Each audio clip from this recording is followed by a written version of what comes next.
ఇప్పుడే మనం చూసుకున్నట్లయితే ఏపీలో ఏదైతే తల్లికి వందనం పథకానికి సంబంధించి ఆంధ్రప్రదేశ్ ప్రభుత్వం ఆల్రెడీ విద్యార్థుల స్కూల్లో సంబంధించి డేటా అయితే ఉంటుంది కదా, ఆ స్కూల్లో ఉన్న విద్యార్థుల డేటా సంబంధించి వెరిఫికేషన్ అయితే చేస్తూ ఉన్నారనమాట.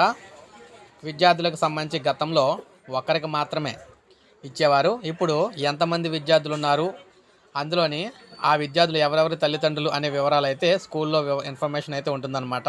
ఆ ఇన్ఫర్మేషన్ని ఆధార్ కార్డ్ బేస్ చేసుకొని ఆ ఇన్ఫర్మేషన్ అయితే ప్రభుత్వం ధృవీకరణ అయితే చేసుకుంటూ ఉందన్నమాట. సో ఈ నేపథ్యంలో మనం చూసుకున్నట్లయితే ఆంధ్రప్రదేశ్లో తల్లికి వందనం పథకానికి సంబంధించి ఎంతమంది విద్యార్థులు ఉంటే అంతమందికి కూడా ఈ పథకం అమలు చేసేందుకు రాష్ట్ర ప్రభుత్వం సన్నాహాలు చేసింది. అందుకు తగ్గట్టుగా విద్యార్థుల వివరాలు కూడా సేకరణ అయితే చేస్తూ ఉన్నారన్నమాట. ఇక దీనికి సంబంధించి మనకి అర్హుల జాబితా అనేది అయితే కూడా రాబోతుంది.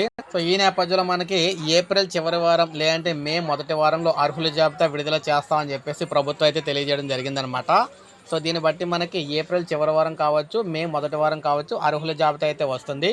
అది గ్రామ వార్డు సచివాలయాల్లో కూడా డిస్ప్లే అయితే చేస్తారని చెప్పేసి చెప్తున్నారు.